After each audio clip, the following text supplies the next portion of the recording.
नमस्ते, मैं हूं सुरेश कुमार इकलवे और आप देख रहे हैं हिंदुस्तान न्यूज एंड टिप्स। धूर्त मुल्ला पॉलिसी और उसमें समाहित ब्लैकमेलिंग की घुट्टी कितनी कारगर होती है, यह आतंकी मुल्क पाकिस्तान से बेहतर कोई नहीं जानता है। इसी पॉलिसी के दम पर उसने न केवल अमेरिका और खाड़ी देशों को बेवकूफ बनाया है, बल्कि चीन जैसे चतुर देश को भी अपने चक्कर में उलझाने में सफलता पाई है। आज इस वीडियो में कुछ ऐसे ही खुलासे होने जा रहे हैं जो पाकिस्तान के असली गेम का पर्दाफाश ही नहीं करेंगे, बल्कि उन देशों की दोगली पॉलिसी की असलियत भी खोलेंगे जो आज भी एक खतरनाक आतंकी देश के मददगार बने हुए हैं।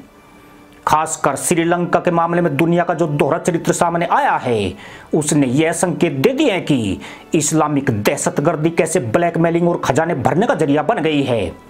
आपसे अनुरोध है कि वीडियो जरूर पूरा देखिएगा। पिछले कई सालों से श्रीलंका के मुकाबले पाकिस्तान के हालात ज्यादा खराब बने हुए हैं, लेकिन इसके बावजूद दुनिया बार बार मदरसा मुल्क को बचाने सामने आ जाती है। उसके लिए बेल आउट पैकेज का ऐलान कर दिया जाता है, लेकिन श्रीलंका को सिसकते हुए सबने छोड़ दिया, सिवाय भारत उसकी मदद को आया है। श्रीलंका के लिए अभी तक किसी देश ने बेल आउट पैकेज नहीं दिया है। बेल आउट पैकेज तो बहुत दूर की बात है, भारत के अलावा अभी तक किसी भी देश ने श्रीलंका को मानवीय मदद भी नहीं भेजी है। और खुद श्रीलंका के प्रधानमंत्री कह चुके हैं कि भारत के अलावा किसी और देश से मदद नहीं मिल रही है। मजे की बात यह है कि पाकिस्तान एक बार फिर से फंसा हुआ है और IMF उसे बेल आउट पैकेज देने के लिए वार्ता कर रहा है, लेकिन श्रीलंका के साथ ऐसा नहीं हुआ है। फिलहाल मौजूदा स्थिति यह है कि कई और देश तेजी से श्रीलंका बनने की तरफ बढ़ रहे हैं और पाकिस्तान भी उनमें से एक देश है। आर्थिक संकट पाकिस्तान को ऐसे ही डरा रहा है जैसा उसने श्रीलंका में किया है। विशेषज्ञ पिछले कई सालों से पाकिस्तान के दिवालिया होने की भविष्यवाणी कर रहे हैं। मदरसा मुल्क लंबे समय से विदेशी मुद्रा संकट का सामना कर रहा है।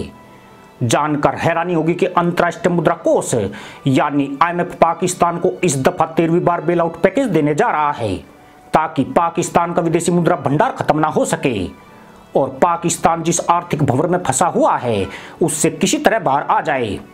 यानी पाकिस्तान को बचाने की जी तोड़ कोशिश की जा रही है, मगर श्रीलंका को सिवाय भारत के कोई बचाने नहीं आया है। श्रीलंका की अर्थव्यवस्था टूट चुकी है और पाकिस्तानी अर्थव्यवस्था को भी अगर सऊदी अरब, चीन और यूएई से पैसे नहीं मिलते तो वह भी कभी की ध्वस्त हो चुकी होती। वास्तविकता यह है कि पाकिस्तान के मुकाबले श्रीलंका अभी भी काफी बेहतर स्थिति में है। पाकिस्तान के पास जो 9 अरब डॉलर का विदेशी मुद्रा भंडार है, वो सिर्फ कर्ज के पैसे से है। इस पैसे से वह 2 हफ्तों के लिए जरूरत का सामान खरीद सकता है। बात अगर श्रीलंका से तुलना की करें तो भारत से अलग होने के करीब 20 सालों के बाद पाकिस्तान की अर्थव्यवस्था धूल फांकने लगी थी। IMF ने पिछले 30 सालों में जहां पाकिस्तान को 13 बार बेल आउट पैकेज दिया है, वहीं श्रीलंका को 7 बार IMF से पैकेज मिला है।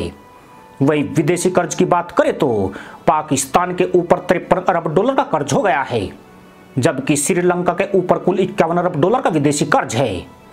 जबकि पाकिस्तान की GDP श्रीलंका के मुकाबले 3 गुना बड़ी है, लेकिन उसके बाद भी श्रीलंका की GDP का विकास दर पाकिस्तान के मुकाबले ज्यादा बेहतर है, जबकि पाकिस्तान की आबादी श्रीलंका के मुकाबले 10 गुना ज्यादा है। श्रीलंका की स्थिति इस साल मार्च में बिगड़नी शुरू हुई थी, जब उसे 6 अरब डॉलर का कर्ज चुकाना था, जबकि श्रीलंका के पास 1 अरब 90 करोड़ डॉलर ही विदेशी मुद्रा बची थी। वही पूरे साल की बात करें तो श्रीलंका को इस साल 13 अरब 38 करोड़ डॉलर का कर्ज चुकाना है। यानी श्रीलंका की स्थिति आगे और भी ज्यादा खराब होने वाली है। वहीं बात पाकिस्तान की करें तो पाकिस्तान को इस साल 10 अरब 38 करोड़ डॉलर का कर्ज चुकाना है, लेकिन उसके पास 9 अरब डॉलर का विदेशी मुद्रा भंडार है, जो उसे सऊदी अरब, यूएई और चीन से मिले हैं। यानी 3 देशों से मदद मिलने के बाद भी पाकिस्तान अपने कर्ज का भुगतान नहीं कर पाएगा, जबकि इतने पैसे में उसे अपनी जरूरत का सामान यानी पेट्रोल, डीजल, गैस और दूसरी चीजें भी खरीदनी है। ऐसे में सबसे बड़ा सवाल यही उठता है कि आखिर ऐसी क्या वजह है कि पाकिस्तान अभी भी खड़ा हुआ है और श्रीलंका पूरी तरह गिर चुका है। दरअसल इसके लिए जियोपॉलिटिकल गेम की एक लाइन को समझना जरूरी है। इसमें यह देखना जरूरी है कि आपका दोस्त कौन कौन से देश हैं।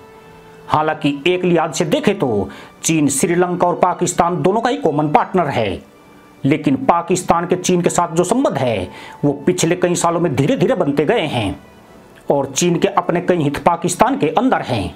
उसका CPEC जैसा प्रोजेक्ट जिसमें चीन कई अरब डॉलर लगा चुका है, और अगर पाकिस्तान गिरता है तो चीन के कई अरब डॉलर सीधे पानी में डूब जाएंगे।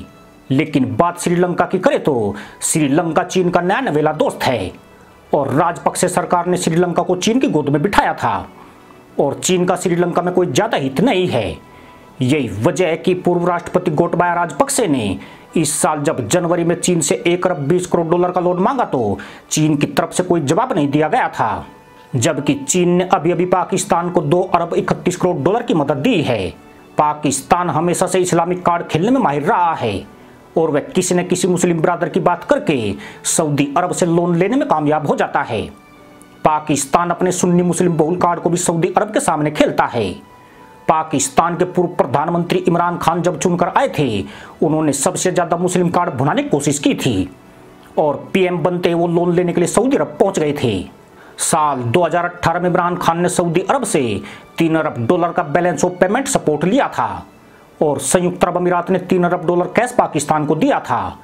वहीं साल 2019 में चीन ने पाकिस्तान को 3.5 अरब डॉलर की अतिरिक्त सहायता दी थी, ताकि पाकिस्तान का विदेशी मुद्रा भंडार न गिर सके। कोल्ड वार के समय से ही पाकिस्तान लगातार अमेरिका के पक्ष में रहा है। भारत के खिलाफ अमेरिका ने हमेशा पाकिस्तान को एक कार्ड के तौर पर इस्तेमाल किया है, और साल 1999 में जब कारगिल युद्ध हुआ था, उस वक्त अमेरिका ने भारत को अपनी सैटेलाइट सुविधा देने से इनकार कर दिया था। वहीं दूसरी तरफ चीन भारत को घेरने की फिराक में लगा रहता है, और इसके लिए उसे पाकिस्तान की जरूरत है। पाकिस्तान जब तक भारत के खिलाफ खड़ा रहेगा, चीन को भारत की सीधी चुनौती नहीं मिल सकेगी। लिहाजा चीन लगातार पाकिस्तान को जिंदा रखता है। पाकिस्तानी अखबारों में कुछ दिन पहले एक रिपोर्ट आई थी, जिसमें कहा गया था कि इंटरनेशनल कम्युनिटी कभी नहीं चाहेगी कि पाकिस्तान के हालात श्रीलंका जैसे हो जाए। हालांकि इस बार जब पाकिस्तान सऊदी अरब और UAE के पास लोन लेने के लिए गया था, तो उन्होंने लोन के लिए IMF के पास जाने के लिए कह दिया था, जबकि IMF पर अमेरिका का ही कंट्रोल है, और पर्दे के पीछे से अमेरिका कहीं न कहीं उसे लोन दिलाने की कोशिश कर रहा है। दरअसल पाकिस्तान आतंकवाद का भी फायदा उठाने की कोशिश करता है, और पाकिस्तान हमेशा दुनिया को यह डर दिखाता है कि अगर पाकिस्तान ध्वस्त होता है तो पाकिस्तान के अंदर और पाकिस्तान समर्थित तालिबान जो आतंकी संगठन हैं, वो दुनिया के लिए एक नासूर बन जाएंगे, और इसलिए पाकिस्तान को किसी न किसी देश से कर्ज मिल ही जाता है। लेकिन श्रीलंका के साथ ऐसी स्थिति नहीं है। श्रीलंका में आतंकी संगठन नहीं है, और श्रीलंका बर्बाद भी हो जाए तो इससे किसी भी देश को कोई फर्क नहीं पड़ता है। इसका साफ मतलब यही है कि पाकिस्तान जिस धूर्त मुल्ला पॉलिसी का कार्ड खेलता है, वह उसके फायदे के लिए तो कारगर है ही, मगर दुनिया के लिए बेहद ही घातक है। घातक इसलिए कि वह सीधे सीधे इस्लामिक आतंकवाद को प्रोत्साहन देती है, जबकि गैर मुस्लिम देशों में कोई मजहबी आतंकवाद नहीं है, और दुनिया इसी वजह से उन्हें नजरअंदाज कर रही है। दूसरा बड़ा अंतर यही है कि श्रीलंका एक बुद्ध का देश है, और पाकिस्तान इस्लामिक आतंकवाद की पाठशाला है। इसी के साथ अनुमति दोस्तों, जय जवान जय किसान जय हिंद वंदे मातरम।